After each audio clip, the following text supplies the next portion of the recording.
Hey, Wichita. I'm Officer Chad Ditch. I'm with the Public Information Unit. We are coming today with our new coffee break, but I want to introduce my co-host, Officer Trevor Macy. Trevor, Hi. What's going on, brother? Not much. Just here, excited to relaunch the podcast. Some of you may remember we used to have a crime cast weekly. This is kind of a new thing. It's a little less formal. Obviously. Right? Obviously we're in T-shirts. Opportunity to just get to know the members of the Wichita Police Department, get to know Chad and myself. Here's some of the things that we're doing and hopefully learn something too. Knowledge is power. Knowledge is power. You know, we want to make sure everybody knows what's going on out there, but at the same time, I like how you said, want to get to know us. I think it's good to be like family oriented. Yeah. That's pretty cool.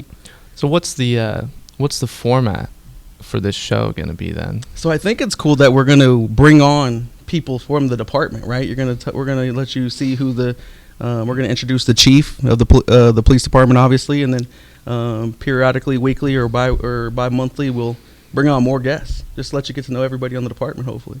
I'm excited about it. I'm excited. We can talk about special events too. Obviously, we'll mention some crime things. Yeah. Because we're police officers. Yeah, it kind of goes hand in hand, right? Yeah, some crime stats, crime prevention, things like that. Yeah. But yeah. Why coffee break though? Well, because I think we love coffee. We do. No matter what hour, right? I mean, can you have coffee before you go to bed? Yeah. And then just go right to sleep? Oh, yeah. Oh, man. Oh, yeah. Me too. My wife, though, 8 o'clock at night, she's having some. She's up all night long. Yeah, I mean, you work nights long enough, you eventually build up kind of a tolerance for caffeine. Yeah. So it would take... And I see you got your Crime Stoppers mug. Yeah. This is my plug for Crime Stoppers. If you know anything about a crime that occurred in the Wichita-Sedgwick County area, you can get a cash reward by calling Crime Stoppers 316-267-2111. Nice plug. And then I have the Batman mug. I have yet to see the new Batman, though. Got to see it. I've heard that you got to see it. It's a must-see. Yeah. And it's got the guy from Twilight, right? Yeah, Robert Pattinson. Yeah. I told my daughter that. She was like, I'm Team Jacob. 10 years ago, I never would have imagined I'd see him in a Batman movie. Yeah. But I'm glad that I did. Really? It was an experience. I might have to go. Yeah. So, well, let's get into our first guest. What do you think? Yeah, I'm down with that. You can't start the first coffee break podcast without introducing the man himself, Interim Chief Lem Moore. Lem Moore. He's here today, believe it or not. Okay, so one of us is going to go away so we can interview the chief because we're just going to slide over. We're just going to slide over. He's going to come over here. Okay, we're going to put you on the outside because you look a little bit better in your shirt than I look in mine. Okay, so I'll slide to the outside. You like that? Yeah. Okay, let's bring in the chief. What do you guys think? Let's do it.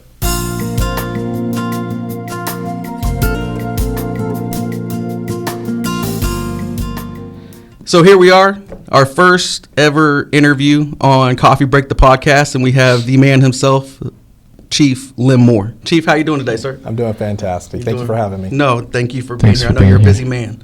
So one of the questions we want to ask, we know you're the chief of police and you've been on the department for a couple decades now, but tell the people who's Lem Moore. Okay. Well, I'm correcting. Not a couple decades, about 3 decades. 3 decades. Yes. Lem Moore, I like to make the joke, when I'm meeting people. However, Kansas City Chiefs, they take it away from me, but I like to tell them that I'm like the Tyreek Hill of law enforcement. I'm a little guy, but I get the job done, Okay. There you go.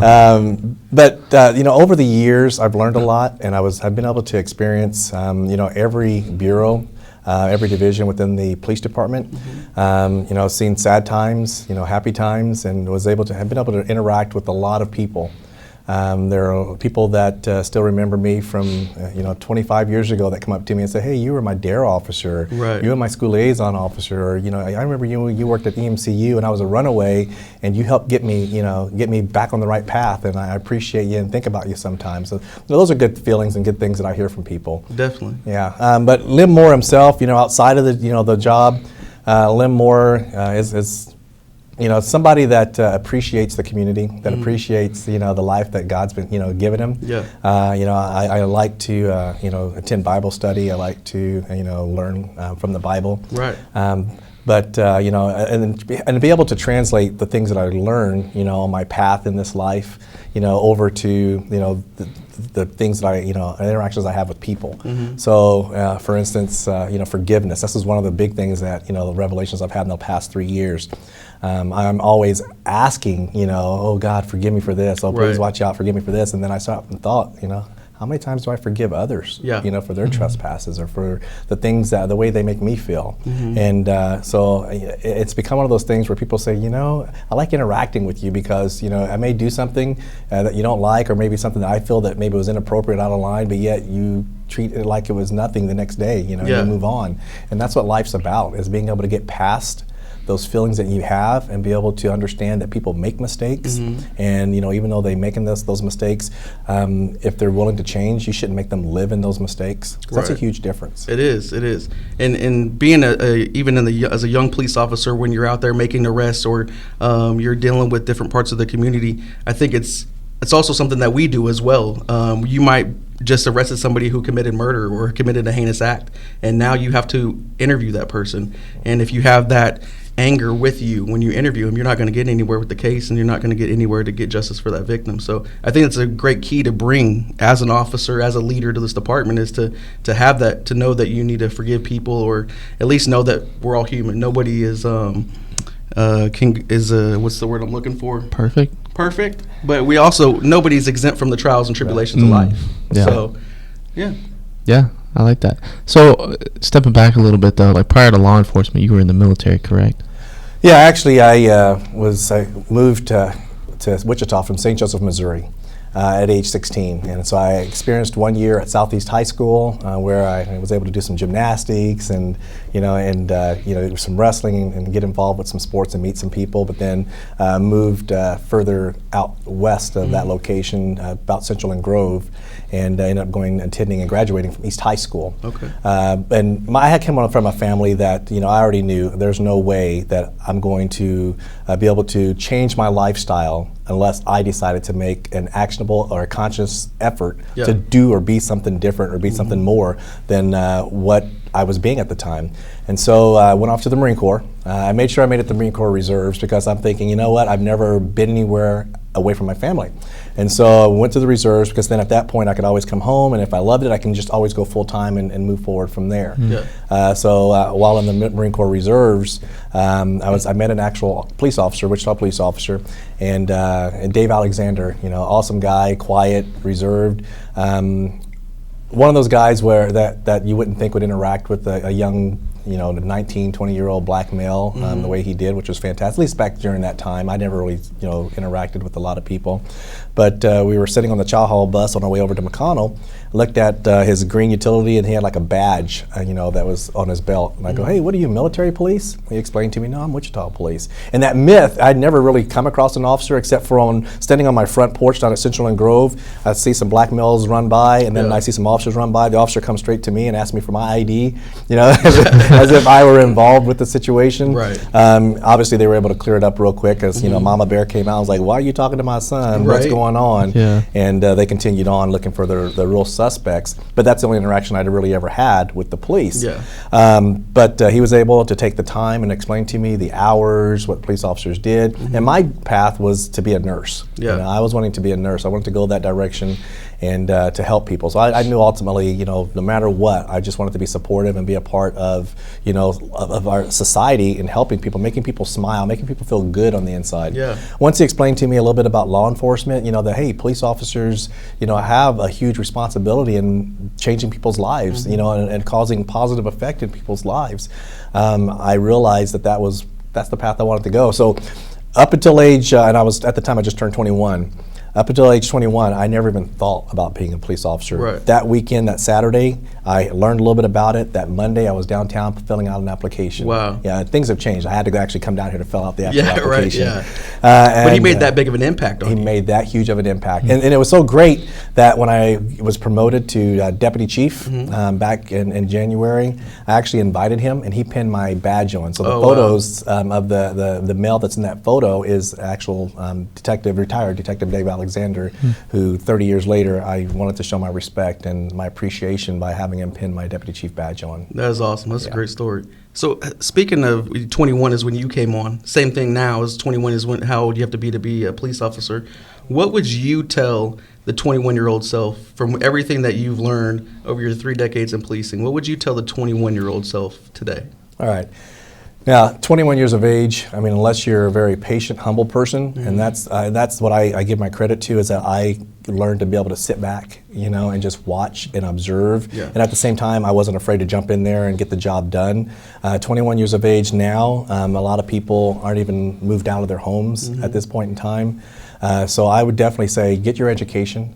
Get a little bit of life experience, whether it's through the military, whether it's through a little bit of traveling, but getting out in the community and participating, volunteering, and do some ride-alongs with police officers. But if you can start your career as early as possible, it's a good choice. I'm so happy that I was able to do this. Yeah. At age 52 now, I'm able to retire with a 30-year career if I chose to. And so I always tell people, back when I was 21, I really felt pretty bad, because some of my friends worked at Boeing. They worked at Cessna, and they would laugh at Christmas time because they got a 2-week break. Right. And they would say, hey, we got a bonus and we got a 2-week break. What are you doing? Well, I'm working midnight, I'm working Christmas. And so I literally was like, man, why don't police officers get bonus? We do a lot of work. We put a lot of effort in. And then you realize, just when you're young, you don't know the ins and outs. Well, we're getting paid by tax dollars, and we're not going to, take tax dollars that could be put somewhere else, and wasted on a bonus or something along those lines for a police officer. Right. So, I got past that, and then several years later, obviously Boeing, left and moved away, and so a lot of the people that were a part of that had to move away and leave their families and or pack up and find another job. And I realized how blessed I truly was. Right. And the fact that I have a career that's stable, and that unless we go through something like Detroit where you had to go bankrupt, Wichita, city fund is always going to be here. There's always going to be a retirement ready for public service. So one of the encouragements that I give people is that working in public service isn't exactly like nonprofit, but it's on those same lines where you're helping people, but at the same time it's stable.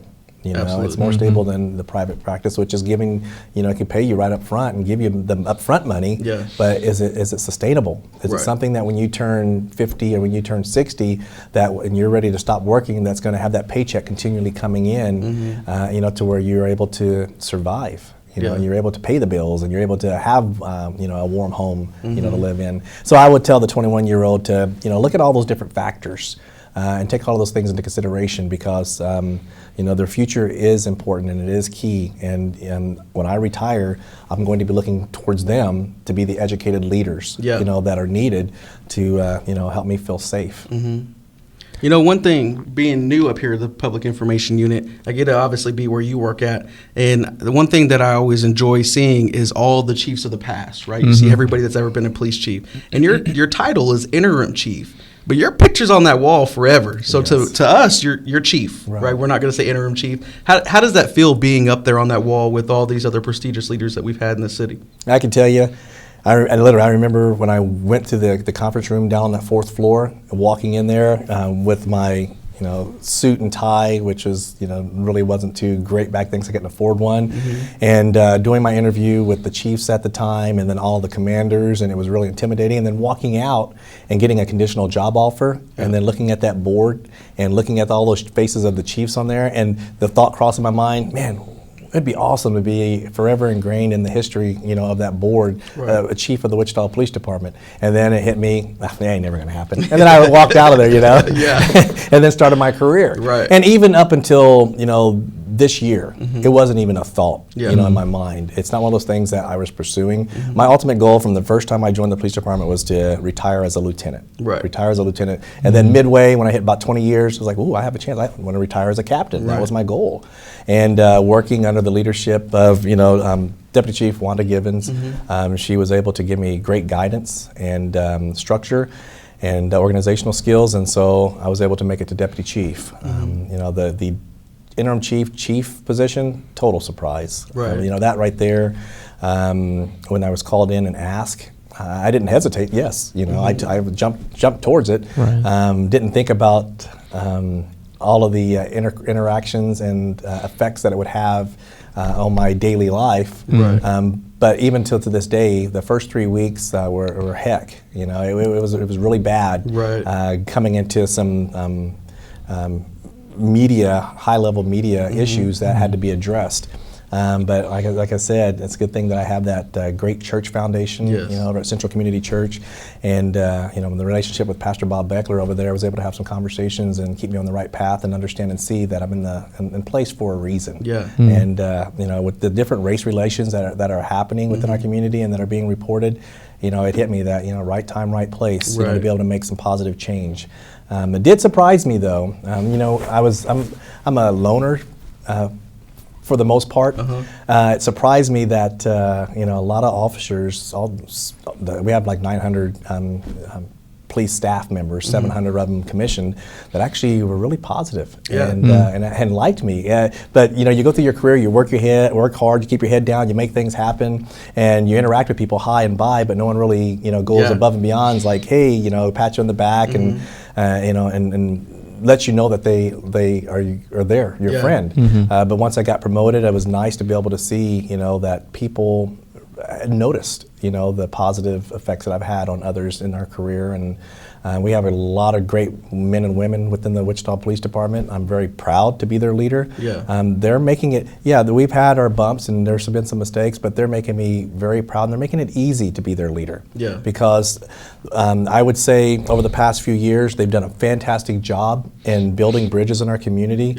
Being able to create those networks and make positive change, throughout all areas of our community, no matter the social class. They've affected it in a positive way. And the only thing that I've observed in my past few years here is that a lot of attention has gone into the community, and a lot of it hasn't gone back into the officers. And so that's my goal. We're still going to continue to be supportive of the community. We're still going to continue to do those positive things, do those drives, and get out there and do the neighborhood cleanups, the block parties, just different things like that to build those bridges. Those are forever ingrained within the organization. But I have to be able to feed and refuel, the people that are doing the job.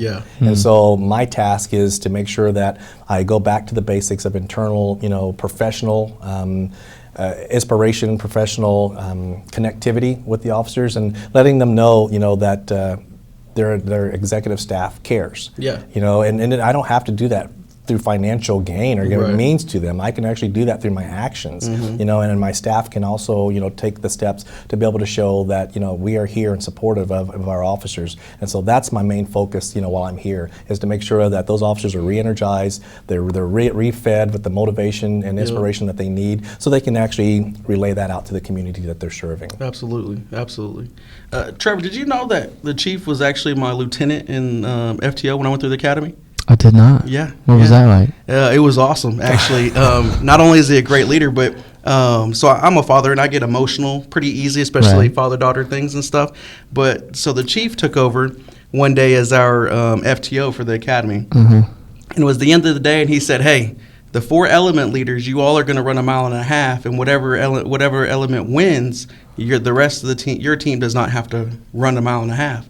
So we made it fair and picked the slower runners. And I don't know why, but I was picked as one of the slower runners. No way. Yeah, I know. It's crazy. And so we ran a mile and a half, and as we were coming near the finish line, I talked to my other element leaders. I said, hey, let's cross hand in hand, see what the chief does. Okay. So we cross hand in hand, and Chief's just like, who told you to do that? Get in line. And then he gets a little emotional. He's like, that's the greatest sign of leadership I've ever seen. Everybody went home. So it was cool. And honestly, that was amazing. And that's what going through the academy and building that teamwork, that camaraderie that you all were able to establish and build, taking care of each other, not trying to stab each other in the back and doing that crab effect where you're pulling each other down so that someone else can get above. And you all got it. But you got it early on in the academy, and you understood that you have to be supportive of each other, and encouraging of each other to be able to be successful. And when we get out here on these crime scenes, we get out in these horrible incidents, we need each other to be able to stay strong so we can get the justice that the families need that, are being victimized. And so that's an aspect that a lot of people don't understand or see, but there's a lot that goes into it. And you all, you're very impressive that day. And I got emotional, tears started running my eyes, because I'm thinking, wow, wow, I've accomplished my task as a leader. This is what needed to be done. You know, and I didn't have to tell them. This is just something that was ingrained in their personality and their character to come together and you know, be successful as a team. Yeah, it's like a Hallmark movie moment. It was. I thought it was in trouble, and then he sent us all home, and I was like, whoo-hoo. So it was awesome. Good. Chief, I know you're a busy guy. You touched on being the Tyreek Hill of the department, and you touched on being a gymnast when you were younger and stuff. You're not going to leave and go to Miami, are you? Like Tyreek? Yeah. You know what? I honestly thought about it, but I can't afford it, so I'm here. Well, we're glad you're here. You have anything? Is there like a favorite moment from your career that stands out above everything else? I mean, obviously becoming chief is a huge moment, huge honor, but is there like anything in your 30 years that just stands out above everything else? Well, I mean, I have a lot of really positive, really good moments. And this is one of those moments where, you know, I was a DARE officer, so I taught like 3,000 kids. You know, some will say that, oh, you know, some of them failed, some of them, you know, I wasn't successful, maybe because they drink, or maybe because they smoke now, or maybe it's because they're even on some drugs. But I was promoted, and it was about 13 years later. I'm working out on the streets. I'm working as a sergeant down at Patrol South, and I walked into a house, and there was a lady there, and she was missing a little bit of teeth, and she was an older person. Most of the kids that I taught DARE to were 10 years of age, you know, so they were kids, so they transitioned. I don't recognize them as adults. And I looked in her mouth, and she had, you know, what looked like, you call it meth mouth. The teeth are a little rotted, and I'm like, ugh, you know, this lady must have been on meth, but she looks like she's passionate. She really wants to take care of her kids, and she comes up to me, and she starts talking about how she went through some things, and she goes, because of her home life, she believes it was unavoidable, that, you know, those things that she went through, and those experiences that she had to learn in life. And she was telling me that she was back in school, and, you know, she had a child, and that, you know, the father for her baby wasn't in her life anymore, but that she was about to graduate, you know, a nursing program, and that she was working hard towards that. And so for me, you know, she said, she even had a picture of the DARE picture back 5th grade when I had a DARE Corvette that was seized from a drug seizure, and we put lights on it, and so I would stand by the car where the kids got to sit inside of it. She still had that with her. I mean, it was a very emotional moment. And so it made me really proud. It made me happy to know that I was able to, you know, have that effect on someone's life. That, you know, our paths are set to a point. We can change and direct, you know, our paths, you know, slightly. But, you know, her home life was so bad, and she felt that she would have probably been dead or in a worse situation if she hadn't had that mentoring, you know, at 10 years of age, and that guidance to just continue to fall back on that, hey, I can be someone, I am someone, I can be better, I can be successful, and you know, going off to become a nurse and, you know, and being successful. Fantastic. So that's one of the accomplishments, you know, and there are a lot of little ones like that throughout my career. No big wow, you know, save the rainforest or anything like that, but just helping people, and that's what I got in this job for, is just to see the smiles on those individuals that I'm able to help. Yeah, I think that's very important. Yeah, you know, all the things that we see on a day-to-day basis out there on the streets is, it's good to know that somewhere down the line we've saved a life, whether it's one or dozens. I think it's amazing that you have that story to always remember, and she has that impact that you left her. That's amazing. Yeah. So anyway, what was also great was when I got promoted to interim chief, or you know, at this point in time, all of the acknowledgments on the blogs, or I don't know what you call them. Oh, the Facebook posts and stuff? All the posts, and just to see all the positive people, you know, oh, that was my guy used to work at the skating rink, you know, when I used to go as a kid, and my mama, boy, she used to give him a hard time because I would go run off, and, you know, he'd have to keep track and things like that. So, things like that, just seeing all the positive effects that I've had on people, you know, throughout the years that are now adults with babies in our community. And you know, my hats go off to them, because now there are leaders, there are, you know, moms and dads and people that are running, you know, our city and being a part of our city. So, you know, love it. Wichita proud for sure. Absolutely. Well, Chief, we appreciate your time. We know you're super busy. Thanks for joining the first episode. So look forward to many more. Yeah. Hopefully we'll have you back on again. Thank you. Appreciate it. Yeah, thanks, sir. Have a good one. Thanks. I'll just fist bump in the air.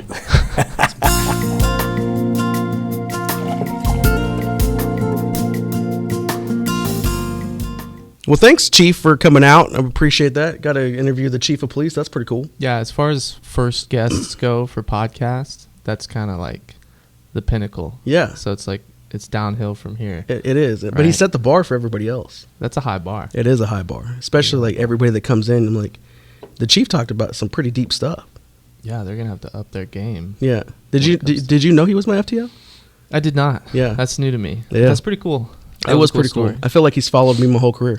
He's a good dude. Yeah. That's not a bad person to have follow you your whole career. That is true. That is true. I could think of worse people to follow you. Yeah, that's true. So this is a podcast involving police officers, obviously. So we should probably talk about crime trends. Crime trends. That's Yes. a great segue. You like the segue? into this I worked next on it topic, all night. Which is, we've been hammering on this all the time, and it's still an issue. I'll ask you a question, Chad. Mm-hmm. Is it a good idea for me to leave my gun in my car? No. Why? Well, because people break into cars a lot. If this was a world that we could leave our doors unlocked, whether that's a vehicle or our home, then yes. But this is unfortunately not a world that we live in. And unfortunately, people do break into cars, and leaving a firearm in there allows somebody to take that firearm and potentially use that in another crime later down the road. So you're saying if I leave my gun in my car, it's likely that someone will be able to steal it? Yes. But my car's locked. Well, people still know how to break into cars, you know. And then you got to pay for a window that's busted Good out. point. Yeah. It just adds up. I fortunately have not had my car broken into as far as a window being broken out, but I've heard that little back window is pretty expensive. So when I first moved to Wichita, I lived over by Central and Waco. Okay. I had an old Buick LeSabre, and the doors didn't lock. Oh. And I left my video camera in there because I was from a small town, safe area. You never needed to lock anything. Yeah. Came out one day, my video camera was gone. And I was like, well, I guess that's my fault. Man. Did you make a police report? No. Yeah. I didn't. So I would suggest no matter what, you still make a police report, because now we have crime analysts that can be able to determine if we actually have a hot spot in your area. Because what happens if, 8 people in your apartment complex got their car broken into, but only 2 reported? It's not really a hot spot. I was young and dumb, Hey. and I did not help the situation. That's okay. At all. But That's I've learned. I will make a police report from now on. Speaking of young and kind of going back briefly, Chief's been on the department 30 plus years. Have you been on the earth 30 plus years? I've been on the earth exactly 30 years. Oh, okay. So he's been a cop as long as I've literally been alive. See, I was Not 5. to make him feel old or anything. No, but and he said he was 50 years old. he does not look 50. Does not look 50. I hope I look like that at 50.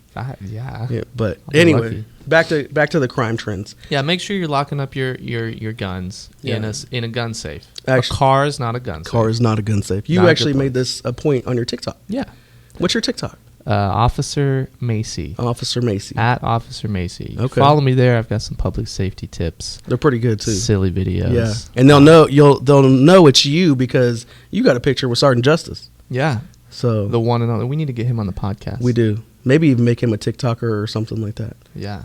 Oh, He's no. a great dude. I love working for him. He's funny. He's funny. Got some Funny. dance moves too. He does. So Great dancer, that Sergeant Justice. yeah. One has to go. Are we ready for that yet?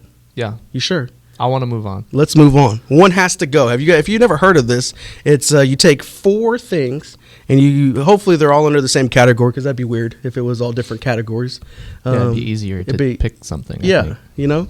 So you take 4 items, and under one category, you gotta say one's got to go forever, right? So I got one made up for today. Okay. It's breakfast is the category. All right. So Okay. one has to go. We'll put up on the screen. Grapefruit. Right. Grapefruit's always got to go. All right. So you got pancakes, waffles, French toast, and a cinnamon roll. I know what I'm going to pick. Cinnamon roll is gone. What? It's not a breakfast food. It is a breakfast food. It's not. It's for dinner. It's for dessert. Okay. What do you mean for dinner? Because I really want to know about this. Because Like I got chili and cinnamon rolls. Okay. Now, but with chili, because you're a true Kansan, right? Yeah. Okay. So. Well, I was born in Excuse me. Kansas. but Okay. But do you dip it or do you? No. What do you mean no? I eat it after the chili. No. You don't mix the chili and the cinnamon roll. That's Yes. weird. No, you put the cinnamon roll in the bowl and then you cover it with chili. Cover it with Cover chili? it with chili. It'll 2 words. Life changing. You're a monster. No, I'm not. I am when I eat that. It's delicious. That sounds I'm- horrible. I'm not. I Gonna bet there's lie. Kansans out there or Midwest people that have done this. They're either going to dip it or they're going to do like I do. My wife, been married 16 years to this lady. She is not a Kansan. She's a San Antonian. I think that's the proper word to use. San Antonio. San Antonian. I like San Antonian. Antonian? Yeah. Anyway, she never heard of this until about 12 years into our marriage. And she likes it? She likes it, but she's a dipper. She doesn't do like I do. She likes to dip it. It's I'll good. try it. It's I'll good. try a dip once, but that just doesn't sound like it. But you also got to get a good cinnamon roll. You know? Yeah. So get a good. Like Pillsbury, is that a good I cinnamon think roll? I think or that would be a good one. You more like a traditional homemade style Well, guy? have you ever been to Carriage Crossing up near Hutch? Yes. Great. That's got a cinnamon roll as big as my head. But Now I'm hungry. so, but for me, what I would choose Yeah. What's is the waffles. one? Waffles. Yeah, waffles. Because I feel like it's like a, I don't know, like a knockoff of a pancake. And you know, No, for me waffle being is way better than a pancake. no, man, like you get waffles at your complimentary breakfast for your hotel and stuff, and they're all kind of basic. They're all the same. No. Yeah. No. You spread the butter on the waffle, and the squares are like little pockets for your butter. Like they hold so much butter, way more than a pancake. I mean, yeah, but you know, Paul Cruz, he said pancakes. He's getting rid of pancakes. No. Yeah, I don't get it. Like, what? That would be the one I would never. Excuse me, never get rid of. Pancakes are delicious. IHOP. You know what's really good on pancakes besides butter and syrup? Peanut butter. Peanut butter. Yeah. Yep. You spread that peanut We butter agree on. on that. See, I think it's amazing. My family grew up. My cousin is when he was in high school, he was a 3-sport athlete. He was really, really good, really muscular. And this guy would eat 6 pancakes, peanut butter and all, syrup. It's delicious. It's a lot of pancakes. It is a lot of pancakes, though. Have you had the pancakes at Homegrown? I have not. They're very good. Are they? Yeah. Okay. Let's go there sometime. What's so good about them? They're just, they're fluffy, they're buttery, they're delicious. Yeah. What's not to love? I mean, that's true. That's true. Fluffy and buttery is pretty good. That's what you gotta get. That is. So I think we're about to wrap up. I think so, man. I'm liking this. I'm digging this first episode. You're covering the B though on our thing. Yeah, it's good, like coffee reek. My bad. No, it's okay. It's your reeks. tight T-shirt that's keeping you from moving. So is that I need to not borrow T-shirts anymore. right? This is a youth large. I think so. Yeah, it says 16, 18 Way on the too back. tight. It's okay. I can't Only breathe. I cannot. You ain't catching me putting a youth on. It won't. It wouldn't look good. I'm honestly surprised it got on my body. Yeah. But I think that It's you not- actually asked for the youth. it's not comfortable. I think you just asked for it for this Did not. podcast. Did not. No? Did not. Okay. But yeah, I think we wrap it up. This is the first episode.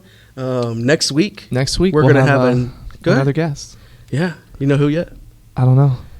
We'll find out. Yeah. What we want you to do though is be able to submit questions for our next guest. We won't tell you who it is yet, but I'll tell you one thing: it is somebody within the Wichita Police Department. Somebody High ranking. High ranking.